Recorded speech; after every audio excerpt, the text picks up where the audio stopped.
High everyone, welcome to our YouTube channel general studies for government jobs. তোমাদের railway group D previous year math class হচ্ছিল, আজকে তার পরবর্তী class number 10।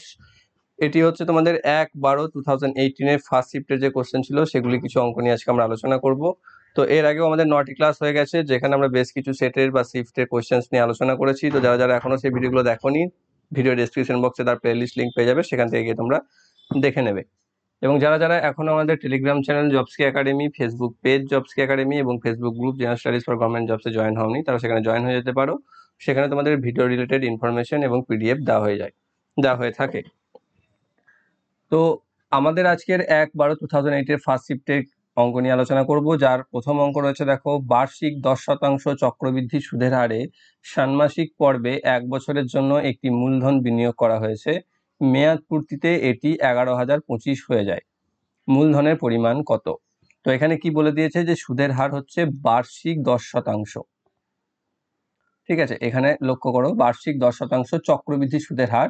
আর এখানে বলেছে ষান্মাসিক পর্বে। ষান্মাসিক পর্ব কথার অর্থ হচ্ছে 6 মাস পর্বে। অর্থাৎ আমাদের সুদ সাধারণত কি হয়ে থাকে, বছরের শেষে সুদ প্রোভাইড করা হয় আমাদের অঙ্কের ক্ষেত্রে, কিন্তু আমরা জানি ব্যাংকের ক্ষেত্রে কি হয়, 3 মাস পর পর সুদ দেয়। তো এখানে বলেছে ষান্মাসিক পর্বে, অর্থাৎ 6 মাস পর পর যদি সুদ দেওয়া হয়ে থাকে, তাহলে 1 বছরের জন্য কোনো একটি টাকা যদি আমি রেখে থাকি এবং মেয়াদ পূর্তিতে অর্থাৎ 1 বছর শেষে যদি আমি মোট 11,025 টাকা পাই, তাহলে মূলধন কত ছিল।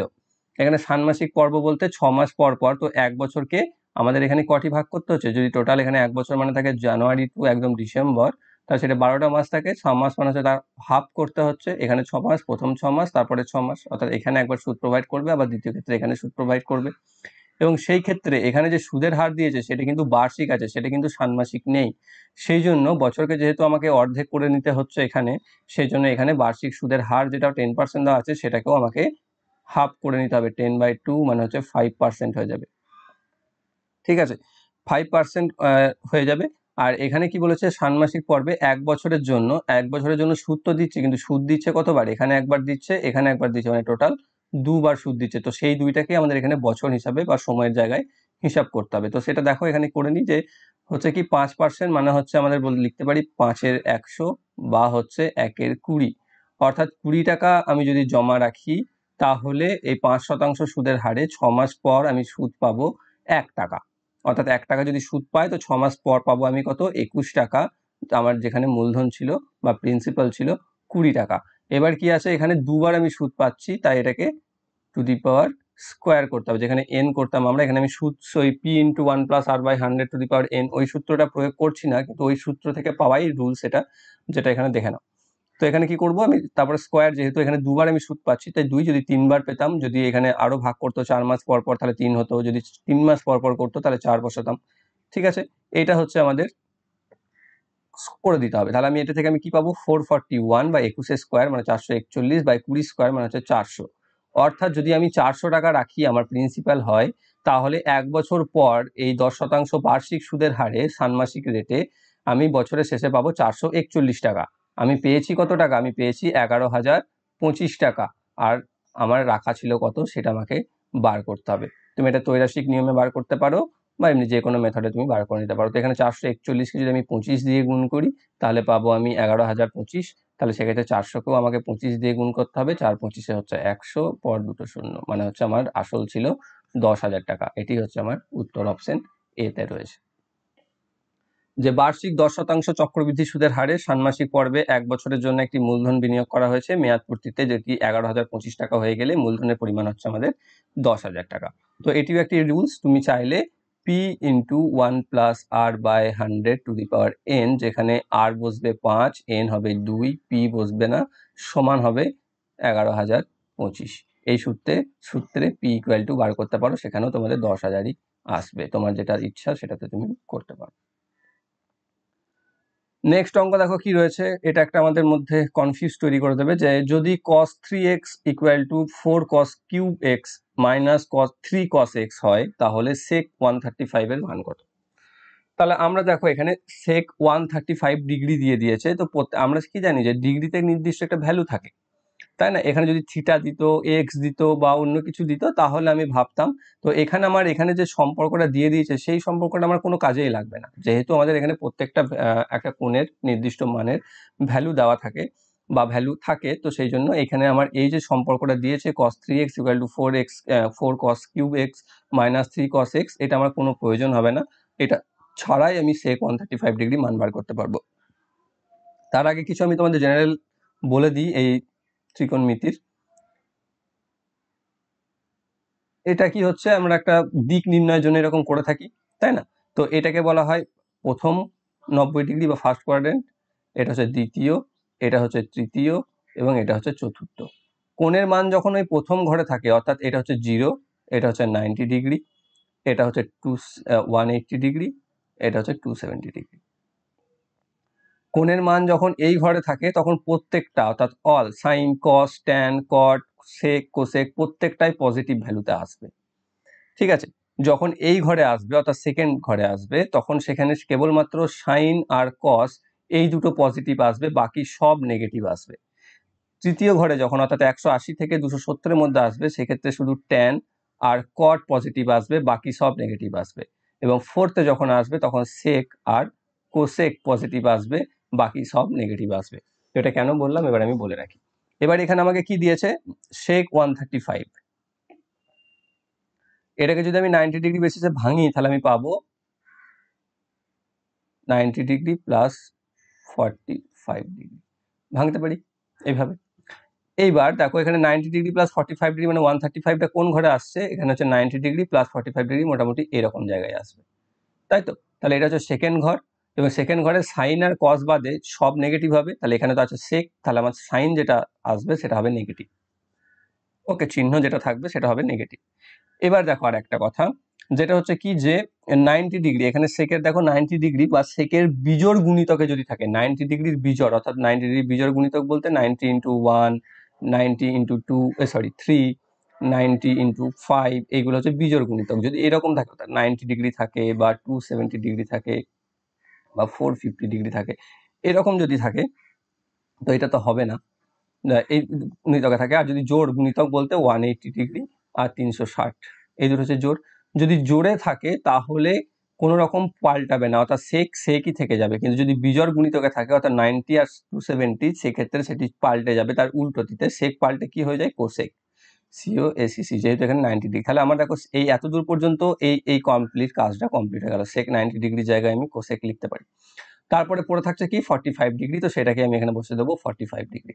তো এটাই হচ্ছে আমাদের মান, যেটা হচ্ছে minus cosec 45 degree. Option C হচ্ছে এটির সঠিক উত্তর। তো এক্ষেত্রে দেখতে পাচ্ছ যে প্রথমে যে সম্পর্কটা এখানে দিয়েছে বা রিলেশনটা দিয়েছে সেটা আমার এখানে কোনো রকম কাজে লাগছে না sec 135 মান বার করার জন্য। তার জন্য আমি এখানে যেগুলো বললাম সেগুলো তোমাদের জেনে থাকলে অঙ্কের জন্য এগুলো কোনো প্রয়োজন নেই, তোমাদের বোঝানোর জন্য এই জিনিসটা আমি বলে রাখলাম, এই দুটো। নেক্সট রয়েছে দেখো, একটি আয়তঘনের কটি প্রান্ত থাকে। আয়তঘন বলতে কোনটা বোঝায়, আমাদের একটা যদি সিম্পলি দেখি তাহলে হচ্ছে একটা ইটের মতো আকার, অর্থাৎ যেটি আমি ছবি এঁকে দিচ্ছি,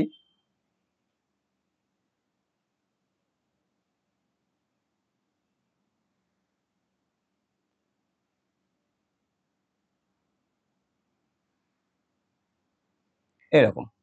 তো এখানে কি বলেছে, কটি প্রান্ত, প্রান্ত কথার অর্থ হচ্ছে ধার, কটি ধার থাকে, এর ধার থাকে 12টি। অপশন ডি হচ্ছে এটি সঠিক উত্তর। তুমি এখানে জানো না, ওপর পৃষ্ঠে 4টে, নিচের পৃষ্ঠে 4টে আর সাইডে 4টে, টোটাল হচ্ছে 12টা। এটা তো প্রত্যেকে জানো। এর সাথে সাথে এর প্রান্তের জায়গায় আরো অনেক রকম কোশ্চেন আসে, যেটা হচ্ছে তল সংখ্যা, তল হচ্ছে 6টি। কর্ণ সংখ্যা, কর্ণ হয় 4টি। শীর্ষকোণ যেটা হচ্ছে 8টি। এইগুলো তোমাদের মনে রাখতে হবে, যেগুলো কিন্তু অনেক সময় প্রশ্নতে চলে আসে। ওকে, নেক্সট অঙ্ক রয়েছে 38 এবং 57 এর লসাগু কত। তো এই লসাগুটা বলার কোনো প্রয়োজন নেই, প্রত্যেকে জানো কিভাবে লসাগু করতে হয়, তো সেভাবেই করবে। এমনি মুখে মুখেও হয়ে যাবে, এখানে জাস্ট একটু 1-2 ঘরই যেতে হবে, খুব বেশি বড় সড়ো নেই। দেখো 57 2 114, 38 3 114, তাহলে 114টা হচ্ছে এর 38 এবং 57 লসাগু। চাইলে তোমরা এইভাবে করতেও পারো। এটা 19 দিয়ে যাবে, সরি 19 দিয়ে যাবে, 19 2 19 3 3 2 6 6 19, তো যেটা হচ্ছে অপশন বি। নেক্সট অঙ্ক দেখো 5 নাম্বার কি রয়েছে, পাইপ এ একটি ইনলেট পাইপ যা 69 ঘন্টার মধ্যে একটি খালি সিস্টানকে ভর্তি করতে পারে। পাইপ বি ভরা সিস্টানটি 46 ঘন্টার ভিতরে খালি করতে পারে। যখন সিস্টেমটি ভর্তি ছিল পাইপ বি দিয়ে শুরু করে দুটি পাইপকেই দফায় দফায় 1 ঘন্টা করে চালানো হয়, সিস্টেমটি খালি হতে কতক্ষণ সময় লাগবে? অর্থাৎ এটাকে যদি আমি ভালোভাবে তোমাদের বোঝানোর জন্য বলে দিই, তাহলে একটি ট্যাঙ্ক আছে এবং সেখানে দুটি পাইপ আছে, একটা হচ্ছে ইনলেট পাইপ, একটা হচ্ছে আউটলেট পাইপ। ওকে, তো এ যে ইনলেট পাইপ সে সেই ট্যাঙ্কটিকে বা চৌবাচ্চাটিকে 69 ঘন্টাতে ভর্তি করে ফেলে, এবং বি যেটা একটি আউটলেট পাইপ সে কি করে, সেই ভর্তি সিস্টেমটিকে বা চৌবাচ্চাটিকে 46 ঘন্টার মধ্যে খালি করে দিতে পারে। এবার কি করছে, প্রথমে ভর্তি ছিল অর্থাৎ একদম তোমার ট্যাঙ্কটি বা সিস্টেমটি সম্পূর্ণ ভর্তি থাকা অবস্থাতে প্রথমে তুমি বি কে 1 ঘন্টা চালালে, অর্থাৎ বি দিয়ে শুরু করতে বলেছে, অর্থাৎ প্রথমে তুমি 1 ঘন্টা বার করলে বি সিস্টেম বি পাইপটা দিয়ে, তারপর দফায় দফায় একে একে, অর্থাৎ তারপরে 1 ঘন্টা এ কে চালালে, তারপর 1 ঘন্টা বি কে চালালে, তারপর আবার 1 ঘন্টা এ, তারপর আবার 1 ঘন্টা বি, এইভাবে চালাতে যদি থাকো তাহলে সিস্টেমটি খালি হতে কতক্ষণ সময় লাগবে সেটা আমাকে বার করতে হবে। তো এখানে সবার ফার্স্ট আমি কি করব, ট্যাঙ্ক ক্যাপাসিটি বা সিস্টেম ক্যাপাসিটি সেটা আমি বার করব। এ কি করছে, এ ভরছে, সেটাকে আমি প্লাসে লিখলাম, আর বি কি করছে, আউটলেট পাইপ যে খালি করছে মাইনাসে লিখলাম। এ ভর্তি করছে 69 ঘন্টায়, এ খালি করছে 46 ঘন্টায়। তো 69 আর 46-এর মধ্যে যদি আমি ক্যালকুলেশন করে লসাগু বার করি তাহলে পাবো 138। ঠিক আছে, 138। তো সেক্ষেত্রে এ এর ভাগ করলে 69 দিয়ে ভাগ করলে পাবো 2, আর এখানে 46 দিয়ে ভাগ করলে আমি পাবো 3। অর্থাৎ এ প্রতি ঘন্টায় ভর্তি করছে, যদি এখানে 138 যেটা পেয়েছিলাম সেটা হচ্ছে ট্যাঙ্ক ক্যাপাসিটি বা 130 ইউনিট, মানে মোট জল আছে 138 ইউনিট, এবং এ যে হারে ভর্তি করছে 69 ঘন্টা সময় লাগায়, তাহলে সেক্ষেত্রে সে প্রতি ঘন্টায় ভর্তি করে 2 ইউনিট, আর বি প্রতি ঘন্টায় খালি করে 3 ইউনিট। ঠিক আছে, এবার কি বলছে, প্রথমে আমার ট্যাঙ্কটি সিস্টেমটি ভর্তি ছিল, এখানে দেখো বলে দিয়েছে যে সিস্টেমটি কিন্তু ভর্তি আছে, অর্থাৎ তখন সেখানে 138 ইউনিট জল অবস্থান করছে বা জল আছে ফুল। প্রথমে বি দিয়ে শুরু করেছে, তো প্রথমে বিটা প্রথম ঘন্টা পর, অর্থাৎ ফার্স্ট আওয়ার লেটার বা হাফ অ্যান আওয়ার লেটার যেটাকে আমরা বলি, প্রথম ঘন্টার পর 138 থেকে প্রথমে দেখো 3 ইউনিট যেহেতু সে বাদ বের করতে পারছে, তো 3 ইউনিট বিয়োগ করে দাও, তারপরে থাকবে 135 ইউনিট। এবার কি হচ্ছে দেখো, এ 1 ঘন্টাতে ভর্তি করছে +2, এ ভর্তি খালি করছে -3, অর্থাৎ তারপরের ঘন্টাতে এ কি করবে +2, তারপরের ঘন্টাতে বি করবে -3, অর্থাৎ এই +2 ঘন্টাতে কি হচ্ছে আলটিমেটলি কাজ দেখো 1 ইউনিট খালি হচ্ছে। যদি +2 -3 করে দিই আমরা তাহলে পেয়ে যাবো -1 ইউনিট, অর্থাৎ 1 ইউনিট খালি। অর্থাৎ 2 ঘন্টায় যদি 1 ইউনিট খালি হয়, মানে এখান থেকে আমি পাচ্ছি 2 ঘন্টায় আলটিমেটলি 1 ইউনিট খালি হচ্ছে, তাহলে 135 ইউনিট খালি হতে কত সময় লাগবে? তাহলে লাগবে সিম্পলি 135 × 2 মানে হচ্ছে 270 ঘন্টা। 270 ঘন্টার এখানে প্রথমে বি হচ্ছে একবার কাজ করেছিল প্রথম ঘন্টা, তাহলে সেটা এখানে যোগ করে দাও, তাহলে হচ্ছে টোটাল টাইম লাগবে 271 ঘন্টা। এবার এটা এখানে উত্তর কিসে আছে দেখো, দিন এবং ঘন্টাতে, তো 271-কে 24 দিয়ে ভাগ করে দিন ঘন্টা বার করে নাও। 271-কে 24 দিয়ে ভাগ করো, 24 একে 24, 3 1 24 একে 24, 7, তাহলে কি পাচ্ছি 11 দিন 7 ঘন্টা। এটি হচ্ছে আমাদের উত্তর, অপশন সি।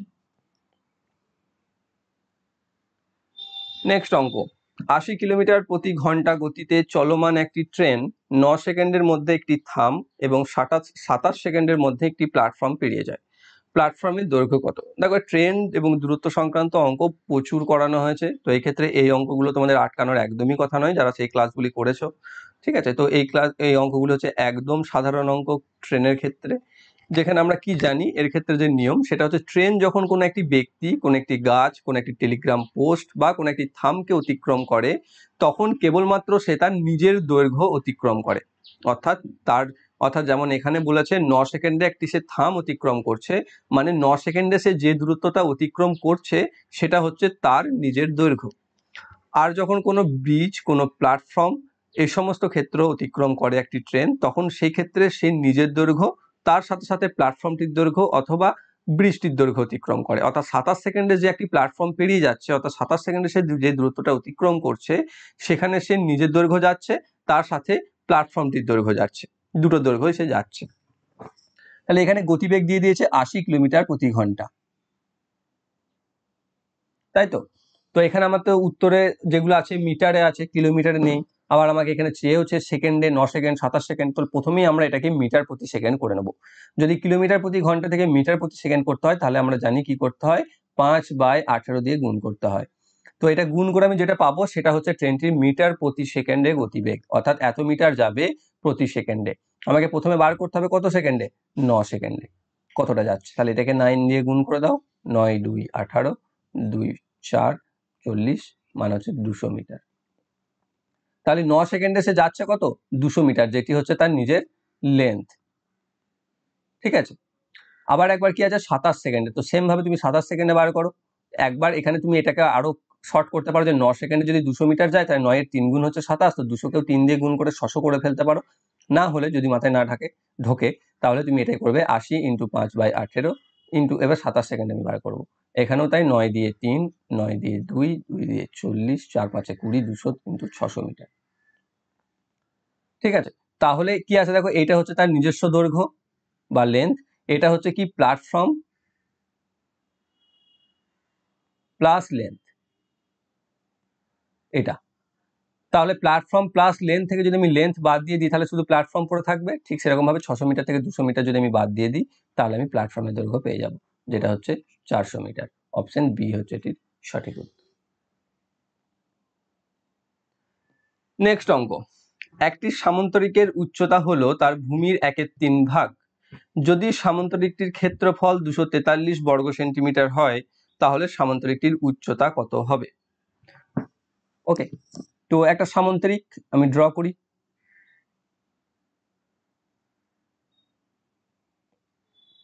যে সামন্তরিকটির উচ্চতা তার বেস বা ভূমির 3/1 অর্থাৎ উচ্চতা যদি x হয় তাহলে তার বেস হচ্ছে 3x, আর এখানে এরিয়া বা ক্ষেত্রফল দিয়ে দিয়েছে যেটা হচ্ছে 243 বর্গ সেমি। ওকে, তো আমরা সামুদ্রিকের ক্ষেত্রফলের সূত্র কি? সামুদ্রিকের ক্ষেত্রফলের সূত্র হচ্ছে হাইট ইন্টু বেস।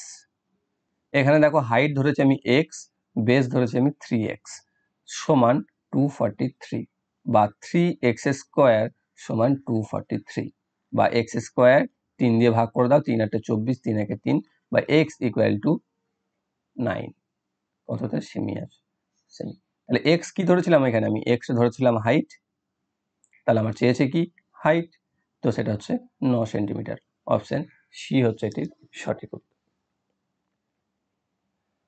নেক্সট অঙ্ক দেখো কি রয়েছে, 84 কিলোমিটার প্রতি ঘন্টা গতিতে গাড়ি চালিয়ে এক ব্যক্তি তার অফিসে 1 মিনিট আগে পৌঁছায়। 72 কিলোমিটার প্রতি ঘন্টা গতিতে গাড়ি চালালে সে তার অফিসে 3 মিনিট দেরিতে পৌঁছায়। সে কতটা দূরত্ব অতিক্রম করেছে, অর্থাৎ তার বাড়ি থেকে তার অফিস কতটা দূরে, সেটা আমাকে বার করতে হবে। কি দেওয়া আছে এখানে, যে তিনি 84 কিলোমিটার প্রতি ঘন্টাতে যদি গাড়ি চালান তাহলে তার সময় পৌঁছানোর কথা, যদি ধরে নিই এই সময় পৌঁছানোর কথা, তার তিনি 1 মিনিট আগে পৌঁছে যাচ্ছেন, অর্থাৎ এখানে পৌঁছে যাচ্ছেন 1 মিনিট আগে। আর যদি তিনি 72 কিলোমিটার প্রতি ঘন্টাতে যান তাহলে তিনি 3 মিনিট পরে পৌঁছাচ্ছেন, অর্থাৎ দেরিতে পৌঁছাচ্ছেন, অর্থাৎ এটা হচ্ছে +3, এদিকে হচ্ছে -1, 1 মিনিট আগে, এটা 3 মিনিট পরে। ওকে, আর এখানে কি দেওয়া আছে, আমাকে দূরত্ব বার করতে হচ্ছে। দেখো দূরত্বটা তো একই বা সেম, আর আমরা কি জানি যে ডি বা ডিস্টেন্স ইকুয়াল টু হচ্ছে স্পিড গণিত সময় বা গতিবেগ ইন্টু টাইম বা সময়। এটা তো ডি তো এখানে ফিক্সড, ডি যদি ফিক্সড হয় তাহলে সেটাকে যদি আমি 1 ধরে নিই তাহলে দেখো এস ইকুয়াল টু 1/t আমি পাবো। কেন বার করলাম সেটা আমি এখানে বলছি। এখানে কি আছে, গতিবেগ প্রথমে আছে 84, সেকেন্ডে আসে 72, এটা হচ্ছে গতিবেগের অনুপাত, স্পিডের অনুপাত হচ্ছে এটা। স্পিডের অনুপাত যদি 84:72 হয়, এটা কাটাকাটি করে লঘিষ্ঠ আকার করা কোনো প্রয়োজন নেই। তাহলে টাইম বা সময়, টাইমের রেশিও কি হবে, তার উল্টোটা যদি দূরত্ব ফিক্সড হয়। এখানে দূরত্ব তো ফিক্সড, দেখো s = 1/t মানে হচ্ছে স্পিডের উল্টো হচ্ছে সময়। তাহলে আমরা এখানে সেই জন্যই আমি এটা দেখানো, যে যদি দূরত্ব ফিক্সড হয় তাহলে স্পিডের যা রেশিও থাকবে টাইমের রেশিও হবে তার উল্টো, অর্থাৎ তার উল্টো বলতে এখানে আসবে 72:84। এটাকে তুমি লঘিষ্ঠ আকার করো, 12 দিয়ে 6 12 72, 7 12 84, 6:7। ওকে, তাহলে সময় লাগছে কত, যদি এখানে 6 লাগে তো এখানে 7 একক। এখানে আমরা এবার কি করছিলাম, এখানে 1 মিনিট আগে গেছি আর 3 মিনিট পরে, তো এই যে মোট ডিফারেন্স সেটা কত, এদিকে দুটি আলাদা আলাদা আগে পরে থাকে, তাহলে সিম্পলি যোগ করে দেবে, তাহলে ডিফারেন্স পেয়ে যাবে, যেটা হচ্ছে 4। 1 আর 3 যোগ করে 4। 4 মিনিটের গ্যাপ, প্রথমে 1 মিনিট আগে থেকে 3 মিনিট পরে পর্যন্ত গ্যাপ হচ্ছে 4 মিনিট। সেই গ্যাপটা ক্রিয়েট করছে কততে, দেখো এখানে হচ্ছে প্রথমে টাইম লাগছে 6 আর দ্বিতীয়তে টাইম লাগছে 7 একক, তাহলে 7 - 6 মানে হচ্ছে 1 ইউনিট। তাহলে এই 1 ইউনিট গ্যাপ যেটা সে ক্রিয়েট করছে 4 মিনিটের গ্যাপ। তাহলে আমাকে যে কোনো একটাতে বসিয়ে নাও, 6 এর সাথে যেখানে খুশি বসাতে পারো। তাহলে 1 ইউনিট সমান যদি 4 মিনিটের গ্যাপ হয়, তাহলে 7 ইউনিট সমান হবে 7 × 4 সমান 28 মিনিট। তাহলে 28 মিনিট যদি তার সময় লেগে থাকে, তাহলে সে সেই টাইমে কতটা পথ যাচ্ছে। দেখো 28 মিনিট মানে তার গতিবেগ কত ছিল তখন, 72, তাই তো? তাহলে 72 ইন্টু সময়, এখানে 72টা যেহেতু কিলোমিটার প্রতি ঘন্টাতে আছে, তাই এখানে টাইমটা যেটা হিসাব হবে সেটা ঘন্টাতে হবে। তাহলে ঘন্টা 28 মিনিটকে আমি 60 দিয়ে ভাগ করে ঘন্টা পেয়ে যাব। এবার যদি আমি কাটাকাটি করি, দেখো এখানে 4 দিয়ে 4 × 7 = 28, 4 × 15 = 60, আবার 5 দিয়ে কাটবে 3 দিয়ে কাটবে 5, 3 দিয়ে কাটবে 24, এটা পাবো। এবার দেখো আমাকে আনসার করতে হবে, এখানে তুমি ক্যালকুলেশন করে আনসার করতে পারো, দশমিকে আনসার আসবে, কিন্তু সেটা না করেই কিভাবে বুঝবে। দেখো এখানে 24 আছে, 24 এর জায়গায় যদি 25 থাকতো, যেটা 5 দিয়ে ভাগ যায়, 25 থাকলে এখানে আসতো 5, 5 × 7 হতো 35, তাই না? কিন্তু এখানে 24 আছে, তাই 24 যেহেতু আছে তার থেকে একটু কম হবে, অর্থাৎ 35-এর থেকে একটু কম হবে, একটু কম হবে। দেখো 35-এর থেকে বেশি এটা তো হবেই না, 35-এর থেকে এটা অনেক কম 25, এটাও হবে না। তাহলে 33, এটা দেখো একটু বেশি কম, তাই এটাও হবে না। তাহলে এইটা দেখো 35-এর থেকে একটু কম আছে, তো সি, অপশন সি হচ্ছে এটির সঠিক উত্তর। চাইলে তুমি এখানে গুণ করে দেখতেও পারো। দেখো 24কে যদি আমি 5 দিয়ে কাটি, তাহলে 4.8 পাবো। 4.8কে যদি 7 দিয়ে আমি গুণ করি, গুণ করো, 7 × 8 = 56, 6 হাত থাকে 5, 7 × 4 = 28, আর 5 = 33.6 কিলোমিটার। ওকে, অপশন সি হচ্ছে এটির সঠিক উত্তর। নেক্সট অঙ্ক 9 নাম্বার। ত্রিভুজ PQR ত্রিভুজ ABC এর সদৃশ। ত্রিভুজ PQR এর ক্ষেত্রফল 576 সেন্টিমিটার স্কোয়ার এবং ত্রিভুজ ABC এর ক্ষেত্রফল 324 সেন্টিমিটার স্কোয়ার। ত্রিভুজ PQR এর বৃহত্তম বাহুটির দৈর্ঘ্য হলো 72 সেন্টিমিটার। তাহলে ত্রিভুজ ABC এর বৃহত্তম বাহুটির মাপ কত? সদৃশ ত্রিভুজ কাকে বলে সেটা আগে সবার ফার্স্টে জানো। ধরে নাও এটি হচ্ছে একটা ত্রিভুজ, যেটিকে দিয়ে দিই PQR।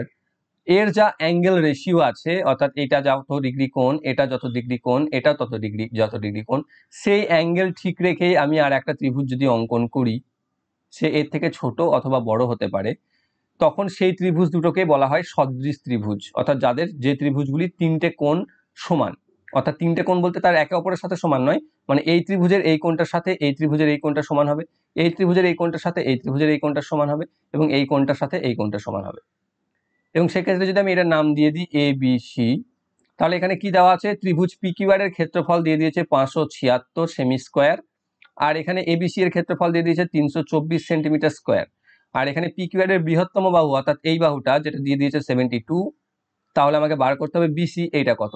এই ক্ষেত্রে কি হয়, যদি ক্ষেত্রফলের অনুপাত দেওয়া থাকে, ক্ষেত্রফলের অনুপাত বলতে 576/324, ক্ষেত্রফলের অনুপাত হচ্ছে বাহু বা অনুরূপ বাহুর বর্গের অনুপাতের সমান।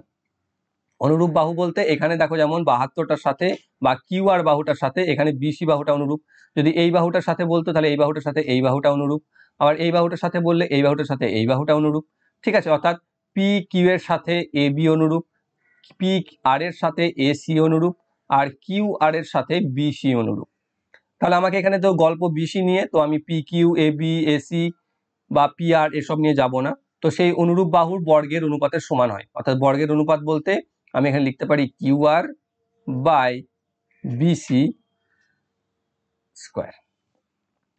এবার এখানে কি আছে, QR এর ভ্যালু তো দিয়ে দিয়েছে, এখানে 72 সেন্টিমিটার এখানে দেওয়া আছে, দেখো 72 বৃহত্তম বাহুটি।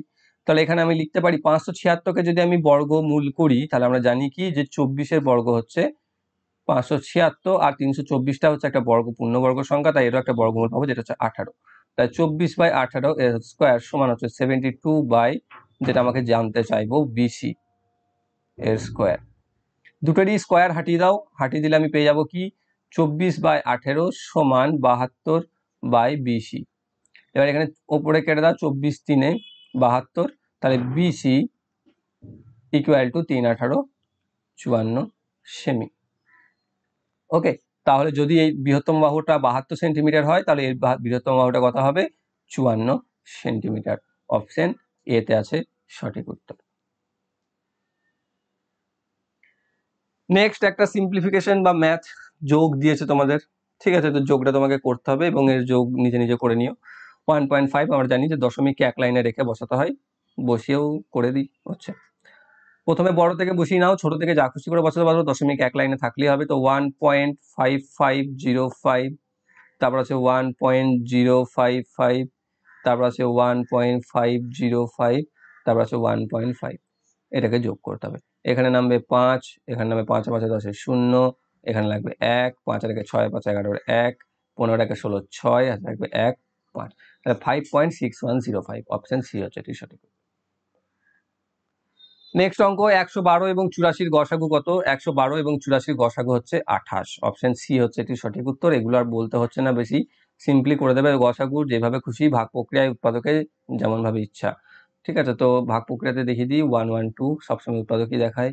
84 1 দিয়ে যাবে 84, পড়ে থাকছে 8 28, এটাকে ভাগ যাবে 84 দিয়ে, 3 দিয়ে 84। ওকে, তো যেটা দিয়ে মিলে যাচ্ছে 28, অতএব গসাগু 28। অপশন সি হচ্ছে এটির সঠিক উত্তর। নেক্সট দিয়েছে যদি আন্ডার রুট 0.0361 ইকুয়াল টু 1.9 হয় তাহলে এক্স এর ভ্যালু কত? তো এখানে করে দাও, এটা সমান লিখে নিই আমি একটু, যে 0.0361 এক্স ইকুয়াল টু 1.9। তো এর যদি আমি আন্ডার রুটটাকে হাঁটাতে চাই তাহলে আমাকে দুটো থেকেই স্কোয়ার করতে পারি। তাহলে যদি আমি এরও স্কোয়ার করি তাহলে আমাকে এরও স্কোয়ার করতে হবে। তো এর স্কোয়ার করলে তো আন্ডার রুটটা হেঁটে যাবে বা রুটটা হেঁটে যাবে, তাহলে এবার সেখানে পেয়ে যাবো আমি 0.0361 এক্স সমান, এদিকে স্কোয়ার হয়ে যাবে যেটা পাবো 3.61। ওকে, তাহলে কি হচ্ছে, এবার আমার এখানে দশমিক তোলো, দশমিক যদি আমি তুলি, দশমিকের পর এখানে আছে চারটে সংখ্যা, মানে হচ্ছে 361 বাই 1 পর 4টে শূন্য ইন্টু এক্স সমান, এখানে পাবো 361 বাই 100। এখানে 0 0 দুটো করে কেটে দাও, এর দুটো এর দুটো, তাহলে এখানে পড়ে থাকছে ওপরে 361 361 কেটে দাও, তাহলে x বাই 100 সমান হচ্ছে 1, তাহলে x ইকুয়াল টু হচ্ছে 100। অপশন কই, অপশন সি হচ্ছে এটি সঠিক উত্তর। যে যদি আন্ডার রুট 0.0361 ইকুয়াল টু 1.9 হয় তাহলে x ইকুয়াল টু হচ্ছে 100। অপশন সি হচ্ছে এটির সঠিক উত্তর। নেক্সট অঙ্ক দেখো, আলফা ও বিটা যদি 2x square plus 7x minus 4 equal to 0 এর বীজ হয় তাহলে যেই সমীকরণটির বীজ আলফা স্কোয়ার এবং বিটা স্কোয়ার হবে সেটি কত? ঠিক আছে, যদি একটি দ্বিঘাত সমীকরণ বা সমীকরণ যদি আমি নিয়ে নিই যে এখানে হচ্ছে A X square plus B X plus C সমান 0 হয়, তাহলে তার বীজদ্বয়ের যোগ গুণফল বা যোগফল যদি আমি করি, বীজদ্বয় এখানে আলফা প্লাস বিটা দেওয়া আছে, আলফা বিটা, তাহলে আলফা প্লাস বিটা এটা হবে মাইনাস বি বাই এ, আর বীজদ্বয়ের গুণফল মানে আলফা বিটা এটা হবে সি বাই এ। এবার এখানে কি আছে, এখানে তুমি দ্বিঘাত সমীকরণ যেটা রয়েছে অর্থাৎ মাইনাস বি, অর্থাৎ এখানে বি দেখতে পাচ্ছ, সেই অনুপাতে এইটাকে যদি আমি সেখানে ফেলি বা এই ছকটাতে নিয়ে আসি তাহলে যে 2x square plus 7x minus 4, যেখানে এ হচ্ছে কত 2, বি হচ্ছে কত 7, আর সি হচ্ছে কত -4, এগুলো হচ্ছে প্লাসে, এগুলো হচ্ছে মাইনাস। তাহলে আলফা প্লাস বিটা বা বীজদ্বয়ের যোগফল কত হচ্ছে minus B by A, minus B by sorry minus 2 না প্লাস, তো মাইনাস বি বাই এ মানে হচ্ছে -7/2, আর গুণফল হচ্ছে সি বাই এ, সি হচ্ছে -4/2 ইকুয়াল টু -2। ওকে, তাহলে এই দুটো আমি এখান থেকে পেয়ে যাচ্ছি। এবার কি বলছে, যেই সমীকরণে বীজ আলফা স্কোয়ার এবং বিটা স্কোয়ার হবে তাহলে সেটি কত? যদি কোনো সমীকরণে বীজদ্বয় দিয়ে দেয় আলফা স্কোয়ার আর একটা দিয়ে দিয়েছে বিটা স্কোয়ার, যদি বীজদ্বয় দেওয়া থাকে সেক্ষেত্রে সমীকরণটা হয় এক্স স্কোয়ার মাইনাস বীজদ্বয়ের যোগ যোগ এক্স প্লাস বীজদ্বয়ের গুণ সমান 0। তো এইটা হচ্ছে ফর্মুলা। তাহলে বীজদ্বয়ের যোগ, তাহলে এখানে তো বীজদ্বয় দিয়ে দিয়েছে alpha square plus beta square, মানে আমাকে এখানে আনতে হবে আলফা স্কোয়ার প্লাস বিটা স্কোয়ারের মান বসাতে হবে। আর এখানে বীজদ্বয়ের গুণ মানে হচ্ছে আলফা স্কোয়ার বিটা স্কোয়ার, এটা আমাকে নিয়ে আসতে হবে। তো আমি এখানে আলফা প্লাস বিটার মান জানি, আলফা বিটার মান জানি, তাহলে আমি alpha square plus beta square A square plus B স্কোয়ারের ফর্মুলা বসাবো, এ প্লাস বি